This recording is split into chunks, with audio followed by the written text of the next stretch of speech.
আসসালামু আলাইকুম আমার প্রাণপ্রিয় শিক্ষার্থী বন্ধুরা, তোমরা সবাই কেমন আছো? আশা করি সবাই ভালো আছো, সুস্থ আছো। আলহামদুলিল্লাহ আমি ভালো আছি। বন্ধুরা, তোমরা যারা 2025 সালে এসএসসি পরীক্ষা দিবে মানবিক বিভাগ থেকে, তোমাদের জন্য ভূগোল ও পরিবেশের আরও একটা ক্লাস নিয়ে আসলাম। এই ক্লাসে আমি অসংখ্য বহু নির্বাচনী প্রশ্নের আলোচনা করার চেষ্টা করব, যেগুলো শুধু বোর্ডের পরীক্ষায় এসেছিল। বিভিন্ন বোর্ড পরীক্ষার বহু নির্বাচনী নিয়েই শুধু আলোচনা করা হবে। তো কথা না বেড়ে চলে যাচ্ছি মূল পড়া দিকে। সবাই স্ক্রিনের দিকে ফলো করো, আমি যত অধ্যায় পারি তোমাদেরকে বোঝানোর চেষ্টা করব। জিওগ্রাফি শব্দটির অর্থ পৃথিবীর বর্ণনা কোন ভূগোলবিদ প্রথম ব্যবহার করেন? এরাটোস্থেনিস। এরপরে হচ্ছে গ্রাফি শব্দ দ্বারা কী বোঝায়? বর্ণনা। জিওগ্রাফি শব্দের অর্থ পৃথিবীর বর্ণনা। জিওগ্রাফি শব্দটি প্রথম ব্যবহার করেন এরাটোস্থেনিস। কে প্রথম ভূগোল শব্দটি ব্যবহার করেন? এটা হচ্ছে এরাটোস্থেনিস। জিওগ্রাফি শব্দটির উৎপত্তি কোন ভাষা হতে? ইংরেজি। এরাটোস্থেনিস কোন দেশের ভূগোলবিদ? গ্রিস।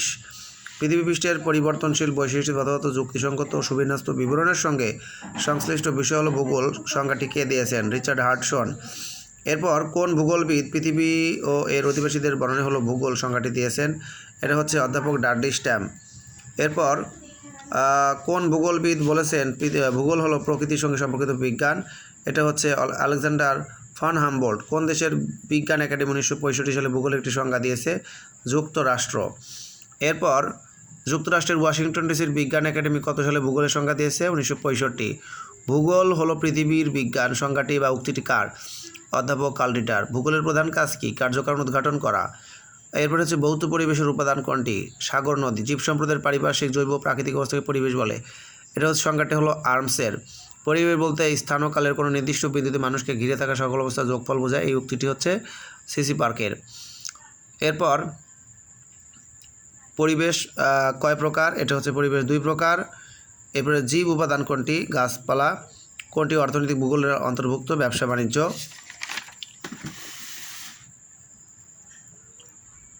এরপর নিচের কোনটি প্রাকৃতিক ভূগোলের অন্তর্ভুক্ত বা অন্তর্গত? জীব ভূগোল। এরপর বন্ধুরা, অশ্বমণ্ডলের উপরিভাগের বন্টন ও বিন্যাস নিয়ে আলোচনা করে ভূমিরূপবিদ্যা। কোন বিষয়টি নিয়ে জীব ভূগোল আলোচনা করে? প্রাণী জগৎ এবং উদ্ভিদের বন্টন। কোনটি জীব ভূগোলের? এটা নাই। লবণাক্ততা নির্ধারণ ভূগোলের কোন শাখার আলোচ্য বিষয়? এটা হলো সমুদ্রবিদ্যা। এরপর ক্ষয়ী ভবনে ভূমিরূপের পরিবর্তন সম্পর্কে প্রাকৃতিক ভূগোলের কোন শাখায় আলোচনা করা হয়? ভূমিরূপবিদ্যা। এই ভূমির কথা থাকলে তোমরা ভূমিরূপ দিবে। ভূগোলের কোন শাখায় বায়ুমণ্ডলের মেঘ, বৃষ্টি, আর্দ্রতা ইত্যাদি সম্পর্কে আলোচনা করা হয়? জলবায়ুবিদ্যা। প্রাকৃতিক ভূগোল থেকে জানা যায় পৃথিবীর বায়ুমণ্ডল। এরপর কোনটি প্রাকৃতিক ভূগোলের অন্তর্ভুক্ত বিষয়? এটা হচ্ছে জলবায়ুর তারতম্য। খনিজ সম্পদ সংগ্রহ কোন ভূগোলের অন্তর্ভুক্ত? অর্থনৈতিক ভূগোল। অর্থের কথা থাকলেই হবে অর্থনৈতিক ভূগোল। এরপর বন্ধুরা, একজন কৃষকের কৃষিকাজ বস্তি নিয়ে আলোচনা করে ভূগোলের কোন শাখা? এটা নগর। একজন কৃষকের কৃষিকাজ কোন ধরনের ভূগোলের আলোচ্য বিষয়? অর্থনৈতিক। কোনটি মানব ভূগোলের আলোচ্য বিষয়? জনসংখ্যা। পৃথিবীর বিভিন্ন স্থানের মানুষের জীবন প্রণালী, বৈশিষ্ট্য ও বৈচিত্র্য ভিন্নতা নিয়ে আলোচনা করে আঞ্চলিক ভূগোল। কৃষিকাজ, পশুপালন, ব্যবসা বাণিজ্য, পরিচালনা ইত্যাদি ভূগোলের কোন শাখায় অধ্যয়ন করা হয়? এটা হচ্ছে অর্থনৈতিক ভূগোল। এরপর কোনটি অর্থনৈতিক ভূগোলের অন্তর্ভুক্ত? কৃষিকাজ। পরিবেশ কয় প্রকার? পরিবেশ হচ্ছে বন্ধুরা 2 প্রকার। এরপর মানব ভূগোলের আলোচ্য বিষয় হলো বিভিন্ন পরিবেশে মানুষ কীভাবে বসবাস করছে এটা। এরপর সমুদ্রকে রক্ষার কৌশল মানব ভূগোলের কোন শাখার আলোচ্য বিষয়? দুর্যোগ ব্যবস্থাপনা। এরপর প্রকৃতির সকল দান মিলেমিশে তৈরি হয় কোনটি? পরিবেশ। এরপর কোনটি সামাজিক পরিবেশের উপাদান? শিক্ষা। এরপর ভূগোলের পরিধিকে বিস্তৃত করেছে। উত্তর হবে এখানে ঘ, অর্থাৎ নতুন নতুন আবিষ্কার, বিজ্ঞান ও প্রযুক্তির বিকাশ, সমাজের মূল্যবোধের বিকাশ। উত্তর হবে হচ্ছে সবগুলোই, আমি এখানে টিক দিয়ে দিচ্ছি বন্ধুরা। এরপর ভূগোলের পরিধিকে অধিক বিস্তৃত করেছে, এখানে উত্তর সবগুলোই। প্রযুক্তির বিকাশ, মূল্যবোধের পরিবর্তন, নতুন নতুন আবিষ্কার, যেটা উপরেও ছিল, উত্তর হচ্ছে ঘ। এরপর পরিবেশের উপাদান হলো এখানে মৃত্তিকা, নদী, পাহাড় সবগুলোই উত্তর। উপাদান সবগুলোই। ভূগোল একদিকে প্রকৃতির বিজ্ঞান, আবার অন্যদিকে কিসের বিজ্ঞান? এটা হলো বন্ধুরা উত্তর হবে সমাজের বিজ্ঞান, আর পরিবেশ বিজ্ঞান তো আছেই। তোর গ, পরিবেশের জীব উপাদান হলো এই যে মানুষ, কীট পতঙ্গ, আর পাশাপাশি গাছপালা, পশু পাখি, তার মানে 2 ও 3। এরপর ভূগোলের আলোচনার বিষয় দিন দিন বেড়ে যাচ্ছে, কারণ কি? এর কারণ হচ্ছে সবগুলো বিজ্ঞান প্রযুক্তির বিকাশ, নতুন নতুন আবিষ্কার, চিন্তাভাবনার বিকাশ, উত্তর সবগুলোই। এরপর প্রাকৃতিক ভূগোলের আলোচ্য বিষয়, এখানে উত্তর হবে 1 ও 3, অর্থাৎ বায়ুমণ্ডল এবং আরেকটা হচ্ছে জলবায়ু। এরপর প্রাকৃতিক ভূগোলের আলোচ্য বিষয় কোনটা? এটা হচ্ছে 1 ও 3, পৃথিবীর ভূমিরূপ এবং জলবায়ু। মানব ভূগোলের আলোচ্য বিষয় হচ্ছে বন্ধুরা এখানে উত্তর হবে ক, এখানে উত্তর রয়েছে হলো কৃষিকাজ এবং দুর্যোগ ব্যবস্থাপনা। পরিবেশের ধারণার সাথে সম্পর্কিত বিষয় হলো এর উত্তর সব, স্থান, সময় ও ভূপ্রকৃতি। প্রথম অধ্যায়ের এমসিকিউটা এখানে শেষ হচ্ছে। আমি তারপরে হচ্ছে তোমাদেরকে দ্বিতীয় অধ্যায়ের এমসিকিউ নিয়ে যাব। দুর্যোগ ব্যবস্থাপনার আলোচ্য বিষয় 1 ও 2, অর্থাৎ দুর্যোগের ক্ষয়ক্ষতির পরিমাণ হ্রাস আর নগরীয় বস্তি নিয়ে চর্চা। এটা হচ্ছে দ্বিতীয় অধ্যায়, মহাবিশ্ব আমাদের পৃথিবী। এখান থেকে শুধু বোর্ডের বহু নির্বাচনীগুলোই আলোচনা করব। কোনটা কোনটা ইম্পর্টেন্ট সেটা দেখানোর চেষ্টা করব। পৃথিবীর নিকটতম নক্ষত্রের নাম হচ্ছে সূর্য। এরপরে হচ্ছে পৃথিবীর নিকটতম নক্ষত্রের নাম কি? সূর্য। এরপরে দেখো সূর্যের নিকটতম নক্ষত্রের নাম প্রক্সিমা সেন্টোরাই। মহাকাশে আচ্ছা, এরপরে পৃথিবী থেকে প্রক্সিমা সেন্টোরাইয়ের দূরত্ব কত? 4.2 আলোকবর্ষ। প্রতি সেকেন্ডে আলো কত কিলোমিটার পথ অতিক্রম করে? 3 লাখ। এরপর কোন জ্যোতিষ্কের নিজস্ব আলো আছে? নক্ষত্র। এরপর কোন জ্যোতিষ্কটি সূর্যের নিকটবর্তী হলে দেখা যায়? ধূমকেতু। কোন জ্যোতিষ্ক গ্যাসীয় পদার্থে পূর্ণ? নীহারিকা। এরপর মহাকাশের অধিকাংশ গ্যালাক্সির আকার ও আকৃতি কেমন? সর্পিলাকার ও উপবৃত্তাকার। কালপুরুষ অর্থ হচ্ছে এখানে লেখছে হলো নক্ষত্রমণ্ডলী। কালপুরুষ কি? ক্যাসিওপিয়া কি? নক্ষত্রমণ্ডলী। এরপর একটি গ্যালাক্সির ক্ষুদ্রতম অংশ হলো ছায়াপথ। কোনো একটি গ্যালাক্সির ক্ষুদ্রতম অংশ কী বলে? ছায়াপথ। ধূমকেতুর বৈশিষ্ট্য অল্প সময়ের জন্য আকাশে উদিত হয়। 240 খ্রিস্টপূর্ব থেকে দেখা শুরু হয়েছে এবং সর্বশেষ 1986-তে দেখা গেছে। প্রতি 76 বছরে একবার দেখা যায় ধূমকেতু। ধূমকেতু আবিষ্কার করেন এডমন্ড হ্যালি।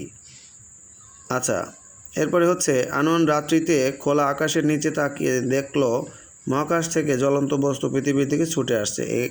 একটি জায়গায় এসে বস্তুটি শেষ হয়ে যাচ্ছে। আননে দেখা বস্তুটা হলো উল্কা। মহাকাশে অসংখ্য প্রাণহীন ভাসমান পিণ্ডাকৃতি জ্যোতিষ্ককে কী বলে? উল্কা। উল্কার ইংরেজি প্রতিশব্দ কি? মেটিওর। এরপরে হচ্ছে একটি জ্যোতিষ্কের একটি মাথা ও একটি লেজ আছে, এই জ্যোতিষ্কের নাম ধূমকেতু। শিক্ষার্থী বন্ধুরা প্রচুর পরিমাণে এমসিকিউ পড়তে হবে, 30-এর মধ্যে অনেক নম্বর পেতে হবে, প্রায় কাছাকাছি। উল্কার ছুটে চলার গতি সেকেন্ডে 3 কিলোমিটার। এরপর হ্যালির ধূমকেতু আবিষ্কার করেন এডমন্ড হ্যালি, তোমাদের এটা জানা দরকার। প্রথম 240 খ্রিস্টপূর্ব দেখা যায়, 1986-তে সর্বশেষ দেখা গেছে, আর এডমন্ড হ্যালির নাম অনুসারে করা হয় এটা। এরপরে বন্ধুরা হ্যালি ধূমকেতু দেখা যায় কত বছর পর? 76। এরপর কোন বলের প্রভাবে পৃথিবী সূর্যের চারদিকে ঘুরছে? মহাকর্ষ। পৃথিবীর আকাশে সর্বশেষ কত সালে হ্যালি ধূমকেতু দেখা যায়? 1986, যেটা আমি তোমাদেরকে দেখাইলাম একটু আগে। এরপরে সৌরজগতের গ্রহের সংখ্যা 8টি। সৌরজগতের কেন্দ্রে অবস্থান করছে সূর্য।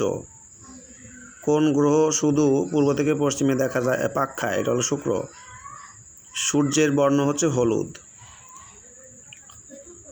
এরপর সূর্যের ভর প্রায় কত কিলোমিটার? 1.99 গুণ 10 পাওয়ার 13। কোন গ্রহে 88 দিনে 1 বছর হয়? এটা হচ্ছে বুধ। কোন গ্রহের বায়ুমণ্ডল নেই? বুধ। সেটা আমার দরকার নেই, সৌরজগতের সবচেয়ে ছোট গ্রহ কিন্তু বুধ। আর বুধ গ্রহের আকর্ষণ বল কম থাকার জন্য বায়ুমণ্ডল আটকে ধরে রাখতে পারে না। এরপর নিচের কোন গ্রহের উপগ্রহ নেই? বুধ। সূর্যের নিকটতম নক্ষত্র হলো বুধ। কোন কোন গ্রহের উপগ্রহ নেই? বুধ ও শুক্র। কোন গ্রহ পূর্ব থেকে পশ্চিমে পাক খায়? শুক্র। পৃথিবীর আবর্তনের ধরন তার বিপরীত কোন গ্রহের ধরন? এটা হচ্ছে শুক্র। উজ্জ্বল বলয় রয়েছে কোন গ্রহের? শনি। বুধ গ্রহ সবসময় দেখা যায় না কেন? সূর্যের আলোর তীব্রতার কারণে। এম এর প্রতিপাদ্য স্থান এন, স্থান দুটির সময়ের পার্থক্য কত? 12 ঘন্টা। যাই হোক, কোন গ্রহে অ্যাসিড বৃষ্টি হয়? শুক্র। এরপর কোন গ্রহে 67টি উপগ্রহ আছে? বৃহস্পতি। এরপর কোন গ্রহের উপগ্রহ সংখ্যা সবচেয়ে বেশি? বৃহস্পতি। এরপর দিন ও রাতের আলোর বিশেষ তারতম্য থাকে না কোন গ্রহের? এটা হলো শুক্রের।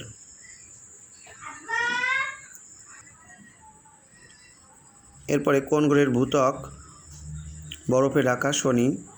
মঙ্গল গ্রহে কার্বন ডাইঅক্সাইডের পরিমাণ কত? 99%। কোন গ্রহের উপগ্রহ সংখ্যা 27টি? ইউরেনাস। কোন গ্রহটি পৃথিবীর নিকটতম প্রতিবেশী? মঙ্গল।